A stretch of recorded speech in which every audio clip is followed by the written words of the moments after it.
Hello and welcome. I'm Theresa Abel, the owner of the Abel Contemporary Gallery, and I am pleased to be joined today by Matt Kuhlman.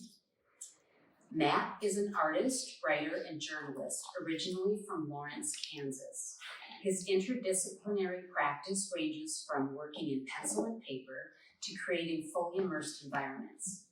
His works often focus on themes of interplay between order and disorder, but are more broadly a reaction to his observations made of the world and society, which sometimes brings other ideas into the mix.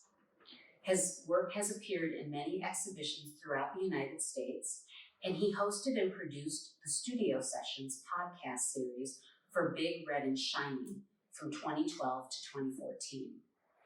Currently residing in Milwaukee, he has also lived in New York City, Chicago, Albuquerque, the North Shore of Massachusetts, and rural Kentucky.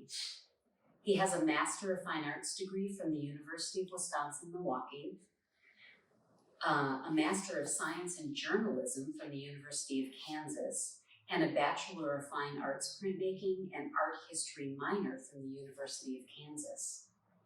And we're here today, Matt, to talk about your show in Gallery Number 5, Interstition. Welcome. Thanks for having me. So the first question is, tell us about the title. Yeah, we were mentioning it before. It's kind of an oblique reference to what I think is happening in my work, where I was listening to, I believe it was Podcast Radio Lab, and they were discussing this new organ in the body that kind of runs through everything and ties all the organs together. And it was kind of overlooked before because it was always seen in samples where the tissue was kind of destroyed from the preservation process to be able to look at the organ samples. But when they got this new technology where they could look inside of live organs and areas of the body they couldn't see while the person was still had the organ tissue in there, they noticed all this stuff. They're like, what is this honeycomb pattern that's kind of running over everything? And I just thought the parts of the speech and making interstition between things and tying them together, that's what happens in my work. And it's also kind of a bonus that it's an organic thing because I'm intentionally trying to bring organicism into an inorganic kind of language, visual language, I guess, because that's where it all started, was kind of analyzing cities, cityscapes, built structures, and kind of questioning why do we create things that are so inhospitable to humans, like strip malls or parking lots and things like that. Yeah. And then kind of examining that in different ways and wondering is there a different way you could use this to demonstrate the kind of positive qualities it could have, but embellish it in a more pleasing way. And I just kind of took off from there, and it becomes something totally different when you get into these wall drawings where this is more just about creating meditative space and process. And there's some pieces that still reference architecture to some degree, and there's all kinds of avenues that explore off of that kind of central trunk of thing, but it all comes back to that kind of interaction between all of these lines. You saw in the process photos of when this was coming together, for a while it's just lines and squares, and it's really plainly that. But then after a while, once you get a certain density, they start interacting in a way that kind of produces something more than the sum of the parts. And that's what the title shows. Excuse me. So you have already worked in this style. It wasn't that theory or that idea. No, I started. You heard that and you thought, oh, this makes sense with what. Yeah, it was in the course of while I was putting the show together, so yeah. I didn't know what I was going to title it. That's it, interstition. Yeah. So for people who are watching this video after the fact, this show in Gallery Number 5 includes framed drawings on works on paper, and then there's also a black room, a dark box that you created, where there is video being projected on movable panels. So there are photos of drawings that you took. Is this right? And they're all photos of that drawing over there. So everything that's being projected was from process that coming into being. Okay, there. great. And then there's a fan that's moving things just a little bit, so the drawings are moving all the time. And then you built this wall. Yep. And it's funny because a lot of people who see lots of shows here, even though because you built it so well, they forget that this wall It's coming never down. existed before and that it's going to come down. And when I mention to people, oh, he's going to take it down, they look at me like, I just kicked a puppy or something. But this is not the first time that you've done wall drawings, so let's talk about that for a little bit. Yeah. When did you start doing drawings on walls, and how do you feel about the fact that they disappear after the show is done? I love that they disappear because you have to enjoy it while you're there. That's kind of something that I was getting at in my graduate work and my thesis show, and trying to reward people who come to see the work in person, because with having smartphones and the internet at our fingertips all the time, we kind of take artwork and imagery for granted, and we just think, oh, I can look at it later. And I've literally seen people walk through shows and they're just snapping pictures on their phone, and they're like, I'm gonna look at it later. I'm like, why would you look at it later? You're in front of it now. And that goes into a lot of the craft of what I do too. There's so much layering, physicality, and treating even the two-dimensional drawings as an object. There's a lot of objecthood to them, and so you can't really get that fully translated in a photograph. So I do that on purpose. But yeah, a lot of people are like, oh, why don't you say that you worked so? I'm like, it took 15 hours to draw that, and I can draw another one. It's you really have to appreciate it in that time where you're there, and it's about kind of having a mindful, embodied experience with the work, which is the same as the projection it's basically a drawing in the projection room that is never the same twice, because it's always in motion. Right. And so the segment of time where you're seeing that drawing, that's the only time you're going to see that ever. That's the only time it exists. Right. I have these notes in front of me, and then what you just saying that there's a quote you said, challenging the notion of art as a static object. Did I say that? I found it somewhere. I put quotes around it, so I didn't make it. It does sound smart, but I can't take credit for it. So that's really interesting. You also, here's another quote of yours. My work is composed of pulling many disparate parts into a functioning whole. There are distinctly separate patterns, systems, and materials that go into each piece, and there is a particular synergy that needs to be achieved for all of them to work well together. Can you speak more to how you know when that synergy is present? Yeah, definitely, because in this show here, there's a nice spread of different stages of work. The two pieces that are framed over there, those are actually sort of incomplete drafts that were part of the same series of those two drawings that are over there. You can see there's a higher level of rendering that went into kind of making those feel a little more like there's concrete parts to them or solidified. And those are a lot more airy and indistinct. It's very atmospheric and nothing is really clearly defined yet. And the way that I work on these is I might have, all of these drawings up on my walls at the same time. And for a while I had about 20 of those little half sheet drawings just in black and white pencil that I was doing. And those two were hanging like that on the wall next to each other. And the way I'd work on them is I'd look at one and be like, I see something coming out of this. I'm going to work on this. Do a layer, hang it back up, and I need to look at it for a long time until I decide what the next step is. And in the meantime, while I'm doing that, I can work on other ones, so I'm not just stuck on the same piece, going crazy the whole time. But those two, I never touched them because I liked the way they looked as they were together right next to each other. And they got some lines that kind of coincidentally coincide with one another. And I wanted to try to work with them together because of that, but I could never see the next step. And I was like, maybe they're just fine the way they are. And so it's kind of just plugging them straight off the wall and putting them in a frame. And it's not even titled, it's called Two Studies, because that's all it is. It's not a piece per se, it's kind of a happenstance thing that just came together on a studio wall. And there's a pretty low level of intent. It's more observational than intentionality, and kind of defining that as something that could be a piece. So, the thought that you're interested in sort of the impermanence of things and that things are always moving, do you think of these when you approach these framed works, do you think of them as sort of like a finish line, or are you just capturing the moment and where you could have just continued, but you're not? Does that make sense? Yeah, it's capturing a moment for sure. Because like I said, those are sort of at early stages, and that's something like these. They're pretty simply constructed. It's like basically 3 layers, whereas the one on the left over there has maybe like 20 different You passes. say they're pretty easy to look at. There's a lot going on.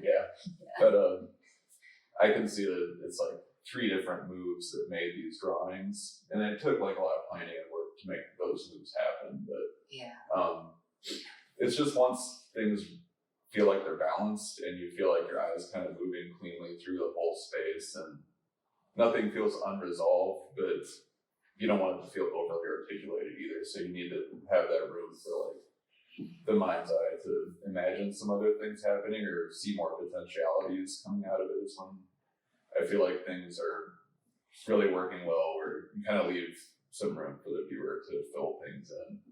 But it just needs to feel like it's balanced and like harmonious. And sometimes it takes a long time to reach that point. Like the one over there behind Becky, I worked on that one for a very long time, and it was all just a process of trying to figure out like where those different series of colored shapes went on the paper, because I had the kind of base layer down. I was like, okay, I got to put the purple on there first. It was that purple gridding, and then I was like, okay, it needs something more happening. It's a little too like flat and plain.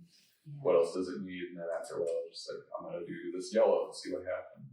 You gotta go out on a limb and just know you can totally irreversibly screw it up. But that's when you get the good stuff. When you go out on a limb. So. Yeah, I think so.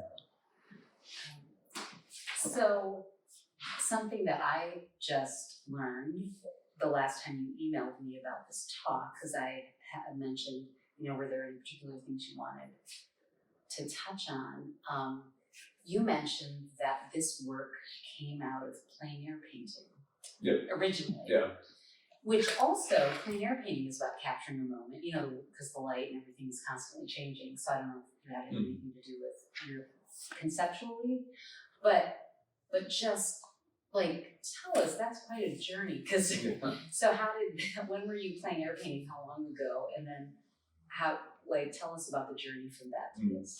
Yeah, it was mostly like about 20 years ago was kind of when I was doing a lot of that. And I actually was a printmaker in undergrad, and so what I was doing, this was even before I was an undergrad, it was like what I made to apply for undergrad school when I was going back to school.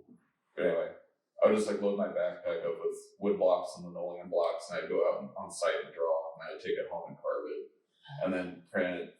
And I did like a lot of drawing too. I've just never been much of like a painter per se. So plein air block? Yeah. same thing. But after a while, like you would just start to feel like you were sort of seeing the same thing over and over, and your brain starts to get hungry for more. Like I need something else to do, and so that's when I started focusing on like the buildings and the landscape, and like starting to question those things and getting back to what I mentioned before about kind of examining cityscapes and city spaces and questioning why we build things the way we do. And particularly coming from Kansas, Lawrence is not like a super tiny town. It's like it was maybe 70,000 people when I was growing up. Okay. But we lived on the edge of town, so really quickly you could be out in the countryside in the middle of nowhere, basically. But then throughout the 80s and 90s, you would see like acres and acres of land get turned into these, kind of cookie cutter, all looking the same, gray houses, and I don't like it, and I don't know anyone who's like, yeah, that looks awesome. Like most people find it repellent, and I'm like, but we did that on purpose. Like, people put a lot of work into making that happen. Why? Yeah. And it would have been really easy for me to just kind of make work that characterized it negatively, but I was a little more curious about it. I was like, well, why are we doing that? And started to investigate a little bit more deeply. And for a long time, I was still working very directly representationally of those structures, or just like any cityscapes, just kind of amending them as I worked on them. I'd focus on certain parts of it, leaving certain parts out. But then it was in grad school where I really focused down on the abstract thing, because the feedback I was getting was that whenever you include a particular building, people have like a certain association or way that they regard that space, and that could confuse the message of what I was talking about, which was thinking about, you know, the city is a constantly changing organism. If you think about it, like every single day, the city is different, even though we think of it as a static thing because we're in it all the time and we take it for granted. But every day a fence is falling apart a little bit more. Somebody puts a porch on their house and like permanently alters the character of the space. And so just like if you see the way that cities grow or shrink, parts of it die, it's like moss or something, you know, that sort of thing. And yeah, just trying to regard things differently and kind of get at sort of the gestural idea or the kind of emotional sense of what that is like in my work is what I started to focus on more rather than like directly representationally showing it. Right. Because then people just start to bring too many associations. If you can embody the gesture. Yeah. That's great. Well, that answers what I was thinking about here about architecture. You have a degree in journalism. Mm-hmm. So, and you know, at the beginning, I talked about how you worked on a podcast for a long time. Do you think that sort of the investigative mind of a journalist also, does that affect your visual art practice, or are they two very separate things? It's probably just like part of how my brain works, I think. Curious cat. Yeah, no, I mostly went to journalism school to kind of refine my writing, because as I was getting done with my undergrad, I didn't really have a clear plan of what I was going to do, and I was like, well, I think if I can brush up on my writing, because I always felt like I got feedback that I was a pretty decent writer for being an artist. Most artists kind of shy away from that stuff, and I kind of excelled at it naturally, and I was like, well, if I really can hone in on that and do that well, I think that'll help me in the long run, and I think it certainly has.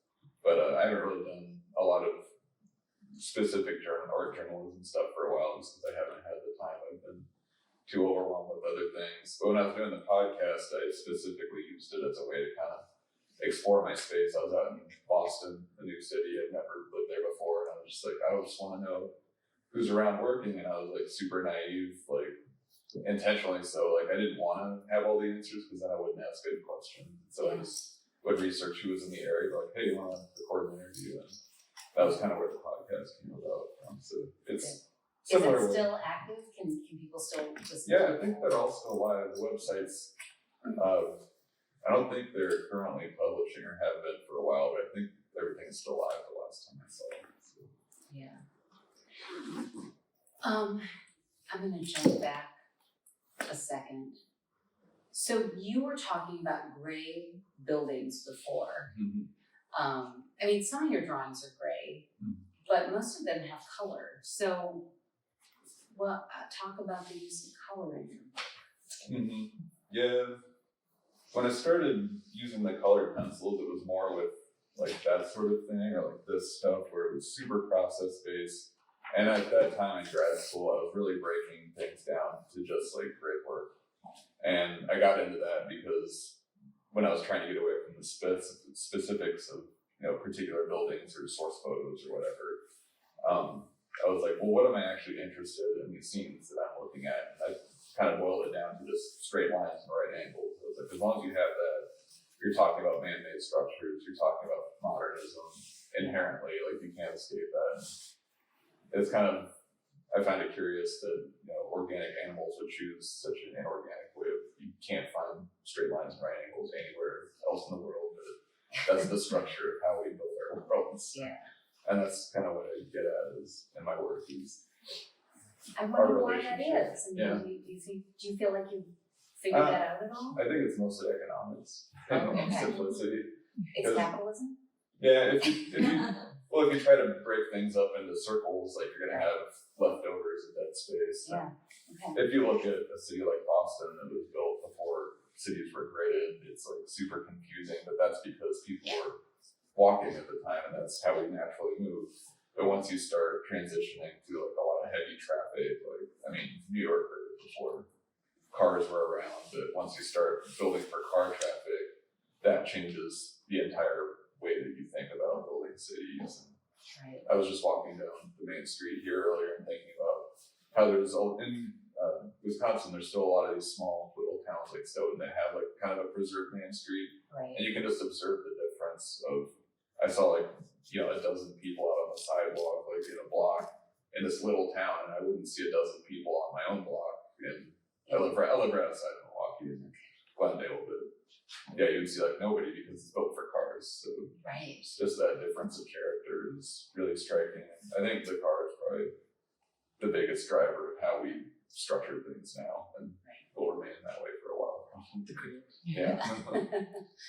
And just ease of getting around, ease of navigation. When you're building a building, it's easier to make something that's long and squared off because you can machine that really easily. Then the more curves you put in, the more you kind of make things complex. That just adds labor and cost. So. Right. So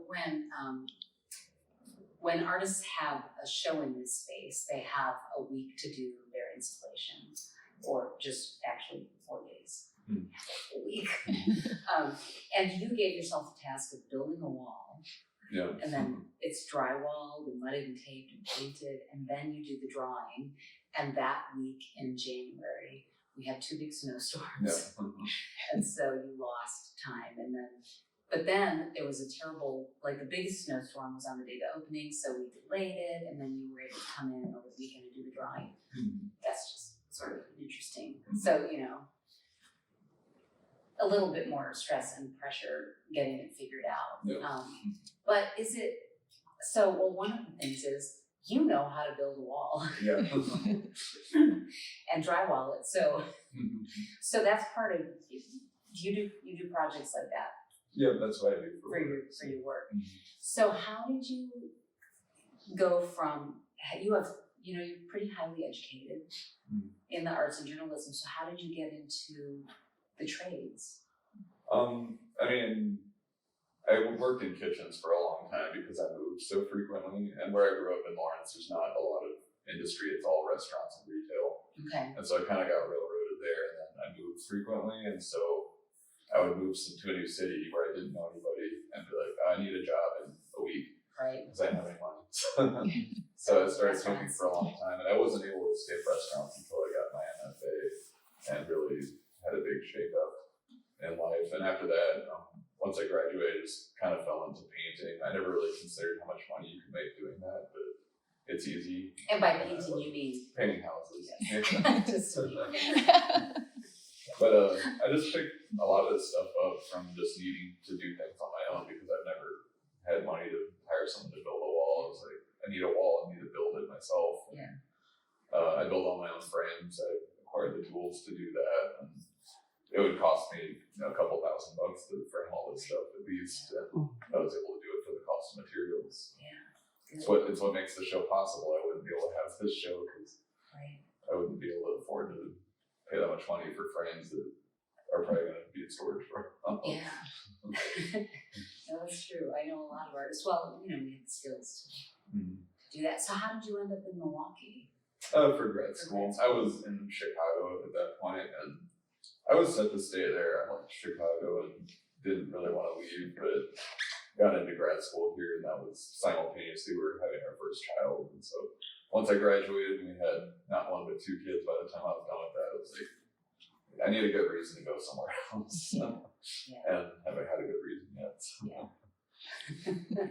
And I like Milwaukee. It's got a lot of potential.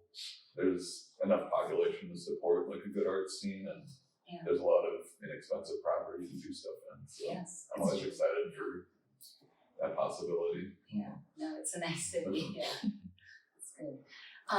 And then let's just talk a little bit more. We've talked a lot about the work right in front of us, but the video piece. You've done other iterations of that?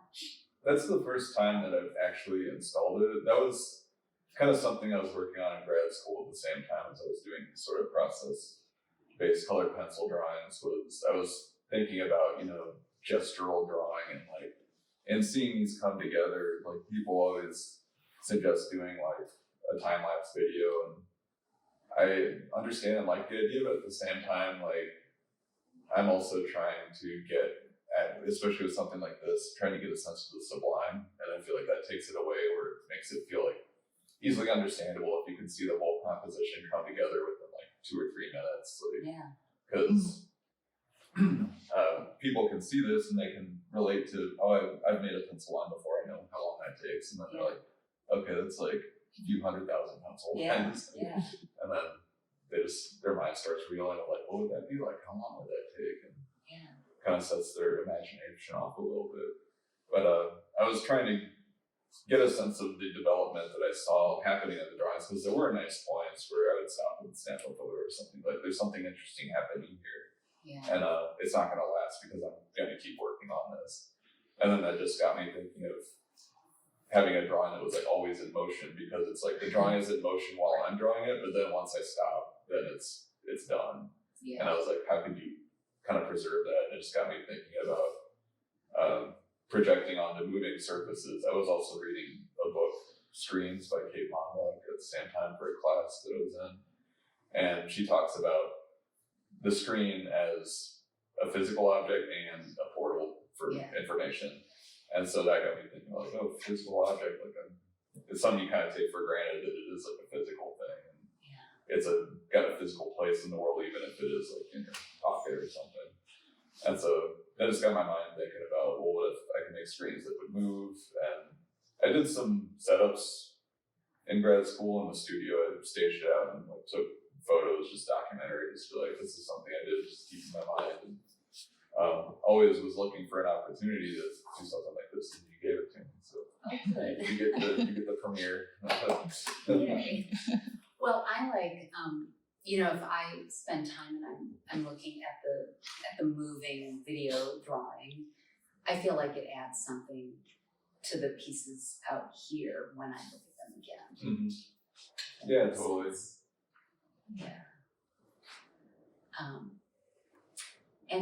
Are there any other important things about this work that I haven't touched on?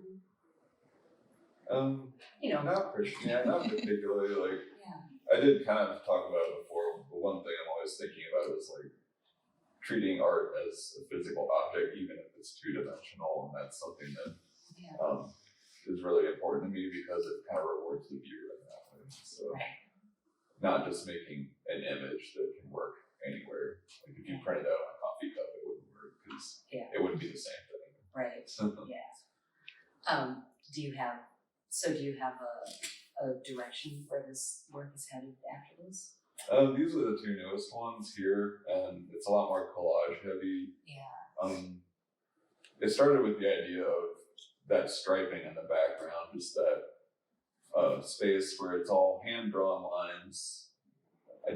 Maybe I used a ruler, I can't remember, but they're not measured out, and so they're kind of freehand placed, so they're irregular, but then you get the hard edge from where the transition shifts, where I move the pieces down.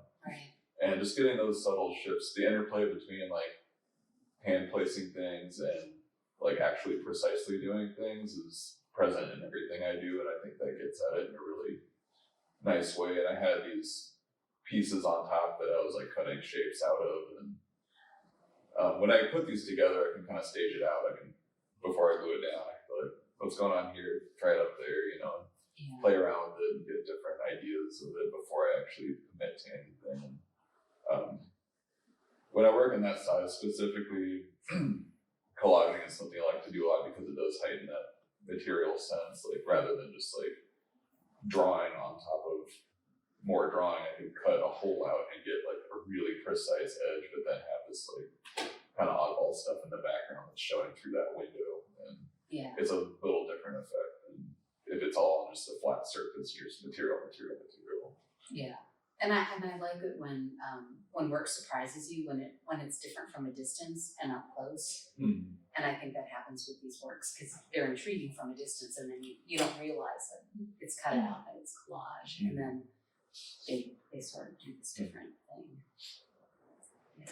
And I did just start experimenting with like kind of small wall hanging sculptures that take wood and put the shapes together, but then I paint the surface. I was showing in that earlier. So that might be a new direction that things go to. And Yeah. I have ideas of making components of that and being able to like arrange them in different ways for a space or something, have it be sort of this happenstance one time, like arrangement and composition of the pieces, and have it so you can change it the other time. I haven't really figured it out yet, because when you start making objects like that, the first thing I think is like, where am I going to keep them until it's time to show them? Yeah. So, There's a sculptor here listening who starts to laugh. Yeah. So that's something I'm thinking about, is like doing more 3D work and installation work, but this stuff keeps my mind churning. So like, that's kind of like my go-to when I'm in the studio, is the sort of collage-based work, and every now and then I'll get some larger drawings going on the wall that are more like process-based, like this one. Do you have a separate studio from your home, or It's in my home. I built it in the basement, so it's own. like a Something. true artist? Yeah. It's funny. Sometime we should do a series that's just like videos of artists in their studios, and you can dispel the myth of the sort of glamorous studio. Maybe it's glamorous, and It's nice. it's often our studios. It feels cramped now because I've got so much stuff going on in it. It's a decent amount of space. Does anybody here today have any questions for Matt? Yes. This piece to me is totally different than anything else that's in here. I mean, maybe not, the drawing sort of looks like it, but it's matted and framed. And, can you talk more about that, like the intention and the permanence or non-permanence of that? Doing something like this is kind of taking the idea to the highest degree, and everything else in here is like, lower degrees of the same idea. So it's like, I can only achieve so much in a manageable size that I can like carry around and hang somewhere that somebody is likely to buy and take to their house. It takes a special kind of person to want something like this in their house. But I'm part of the public art team. Mhm. This would be a great public art proposal. Let's talk. I mean, I don't want to be cool yet, but I'm just very interested that it's so direct. It's there. It's not. You can't walk away. There's something about it. I keep taking a look at it. I was recently at a new restaurant over in Oregon, believe it or not, that has this sort of art on the wall, but it's the entire wall. And apparently there's a place that like if you design this, they will make you wallpaper. Yeah. That looks like this, and you can't tell that it's wallpaper. Which I think is another. I mean, I was sort of fascinated by that. That has nothing to do with your work. But I do think there's something about it. Well, first of all, it sort of looks three-dimensional when you walk in. And then the idea that it's right on the wall takes away this sort of monetary part of it, I guess. Yeah. Like, nobody's going to buy this. Yeah. They'd have to commission you to do it, and it would be a one of a kind. Yeah, it'd be a different thing entirely. Does that interest you? Yeah, I like that this is, like, people here are some of the only ones that are going to get to see this. People can, like, see documentation of it, but it's like seeing a live concert or listening to a recording of a live concert, But it would be okay if it was permanent in some other situation. Yeah. Yeah, I'd be fine with that. Yeah. It's just like, in doing it on spec like this, it's like, it has to be temporary. So. The Saluit drawings. Yep. I don't remember if his intention, people who don't know, you can Google Saluit drawings, and I think there might be one in Milwaukee. Yep, they have one. Okay. It's a nice one. I don't know if his intention was for them to be permanent or not permanent, but Interesting. he had like a recipe for how to. So it was his intention was very different than this work. Yeah, the interesting thing about his is he just wrote down the instructions and other people did it. He didn't do them himself, whereas this is all in my hand. So you need to do this. I don't need to necessarily, but it would be like, I mean, I can't. I think it'd be interesting to see if somebody else did it, like, would their marks be different? Because I see my hand, like, in this all the time, and I think I did something else once where I was drawing it a different way and it looked totally different when it wasn't on a wall drawing, it was like on a piece of paper one, but it was like, that's weird how like I was drawing with my left hand or something. It came out completely different, where I was like, I can see this sort of like same stroke that I have with my right hand all the time.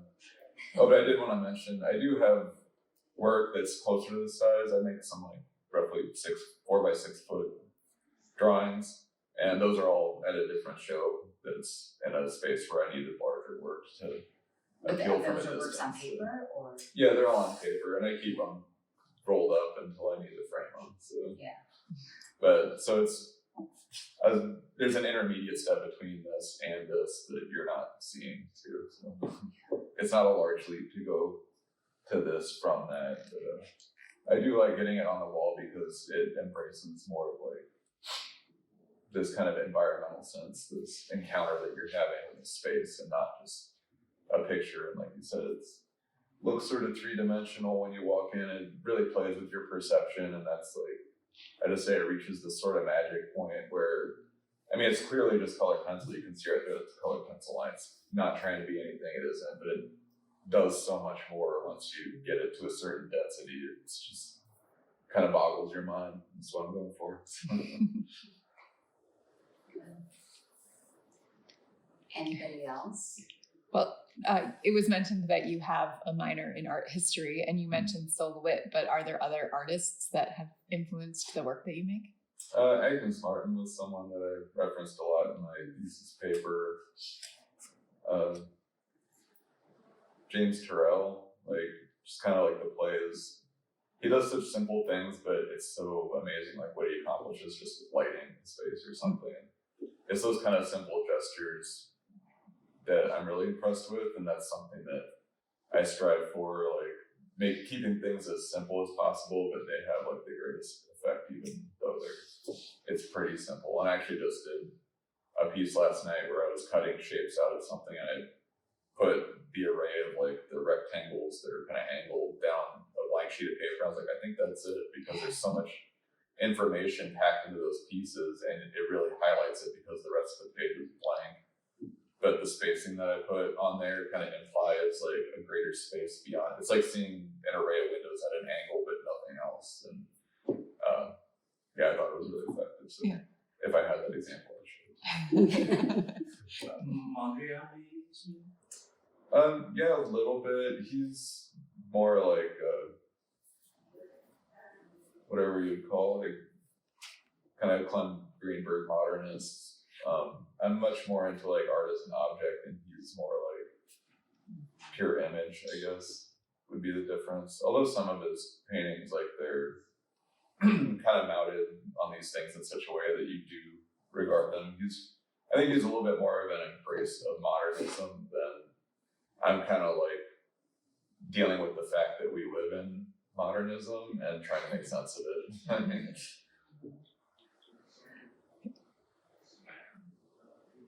Anyone else?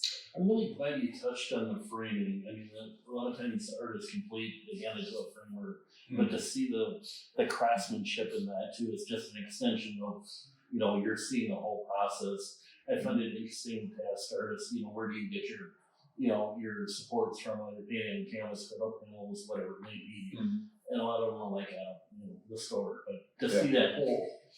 And it's, obviously, I see them as part, you know, I get the whole necessity thing, and I think all artists go through that, but to see the craftsmanship of that carry through is, you know, that to me, I looked at that, and I'm like, okay, that's one of the things I look at as a frame. I mean, there's a lot of shoddy framing out there, and like this stuff is like, that was actually the piece over there is like, I don't want to say the first thing I looked at is like the framing, but it was, really, that's something I'd like to see, that where you carry that you're seeing that whole process from start to finish. So. Yeah, thanks. That's something I think a lot about is like the presentation makes a huge difference. In certain pieces, like in those colored pencil pieces, a lot of times have those in a white frame so that they kind of get this more of this effect of kind of blending into the wall. But where I'm really trying to heighten like the materiality of the physicality of the images and stuff, I like to have something that's pretty raw. And I think The finish on these is just tongue oil, so there's no varnish on there. I just rubbed it down with oil, and so there's nothing between you and the wood. Just trying to keep it as raw as possible and heighten that physical presence of it there. We were talking during install a little bit about how like there are different elements in each piece that are like the cutout from this might end up in this piece over here, and it seems like there's a lot of improvisation in the work that you're making and your studio practice. But do you have an idea of what you want the piece to look like in the end when you start? Not at all when I start. I just have like kind of the seed of an idea where I'm like, I envision the starting point, like what's up with those? I just envisioned the striping, and I was like, what do I do from here? And I just wanted some material to work with, and so I kind of did some line work on those, and like who knows where I came up with those lines from, but I have stencils that I work with, so that's why you see a lot of the sort of same patterns repeated here and there, just for, sometimes I make new ones if I feel like I don't have one that kind of gets at like what I want, like I need a little different spacing on this or something. But like I know on that one, those vertical ones and that multicolored piece that I cut out, I've used those quite a bit. And I'll take those offcuts and put them in a pile, and so I have just like piles of pieces around all the time. So like on that one over there, you noticed I pulled the blue and pink off of those pieces and put them in that one. Like I forgot I even did that. Like I just have those pieces around, so I'm like, okay, I'm at a state where I need to put something on top of this. What do I have to work with? And that's kind of like my palette. And I try to work within like limitations a lot like that, because it forces you to be creative. Whereas if you're like, I could literally do anything on here, it's choice paralysis. You wouldn't know what the right move is. Just work with what's on hand and see what emerges. Yes. I noticed that all of the pieces are matted more or less, and then this one is flush with the frame. Those go flush. Were those done at a separate time, or is there a different intention behind that? That's kind of a game time decision when I'm framing. I'm just like, do I feel like I want the edges to show or not? And yeah, I think just with that one, I liked how airy the composition is, because all the focus is on those really intense pockets of color in the middle. And so I didn't want to have anything that would take away from that. I just wanted the image to stop and then have frame. Yeah, And, I love both options, and I see there's a huge difference in those options. Yeah. And I really love the way the white space shows so much, and juxtaposed with the one on the left that has more of a full rendering, I guess. Yeah, it's beautiful.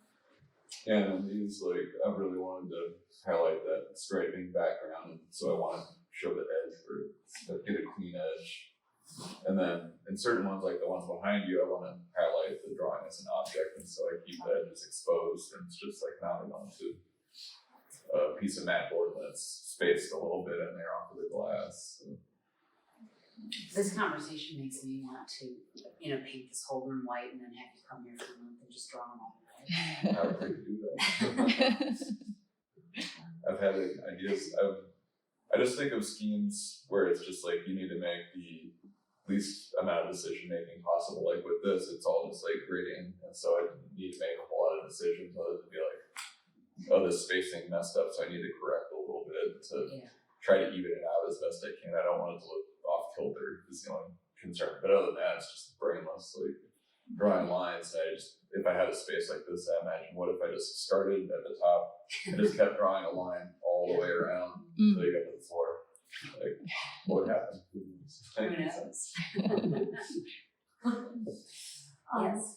This is probably more of a comment than a question, but please feel free to respond.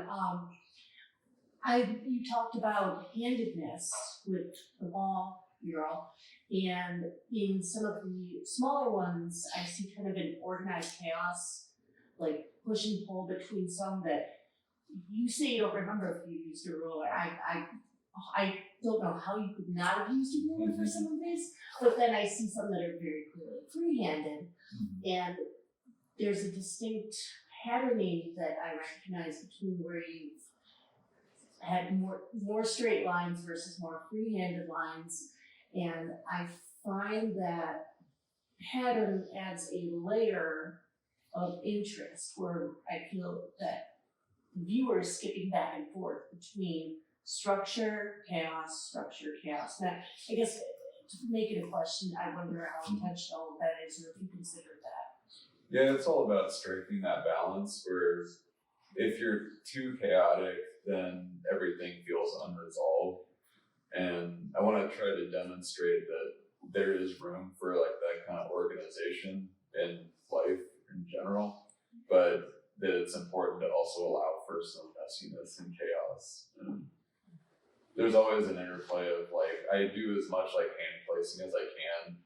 And I didn't mention it before, but like something like this drawing is basically all a bunch of errors and mistakes, because if you had like a machine that drew perfectly straight lines with like a pen or something and it was like nice and solid, it might look kind of neat, but you'd feel kind of repellent at the same time. Whereas there's so much more expressiveness just from the fact that my hand is like not making a precise line, but it's being contained within like a precise square. It's like that kind of imposition of organization that gives it some patterning, so you have something to hold on to. That's where you start to see structures emerge a little bit. And without any guardrails at all, it's just kind of like, Morris Lewis like pouring paint down the canvas. It's like, that's interesting in its own right, but he was on like a rectangular canvas. He had some structure there.